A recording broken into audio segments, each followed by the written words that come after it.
年度植树月又到了，台东林管处在今年贴心的从北边的长滨乡一直到南区的大武乡，三海两县皆规划了16场植树证明活动。乡亲还有朋友们，大家好哦！春天又来了。然后呢，现在是2月底，然后3月初我们就开始进入我们台东县的植树季节。那我们植树的地点是在台东的森林公园的鹿狮湖旁边。那1点半的时候呢，我们欢迎台东市、台东县的朋友啊，1点半的时候到森林公园的这个它的表演台那个地方报到集合之后呢，我们会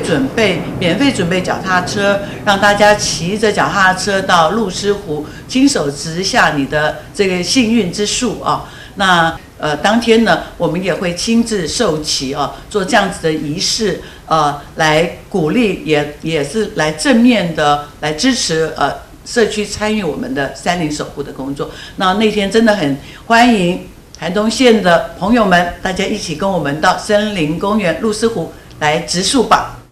活动从3月2号当天早上在关山的慈济医院植树，以及金轮大武山生态教育馆正苗揭开植树节活动序幕。当天活动相当丰富有趣，除了能够在春暖花开的3月天，邀请民众用行动植下树苗，为守护你我喜爱的台湾多尽一份心力。如果我们爱我们的土地，如果爱我们的台湾，就让我们一起亲手种下我们喜爱的树。东台湾新闻网记者高志远在台东市的采访报道。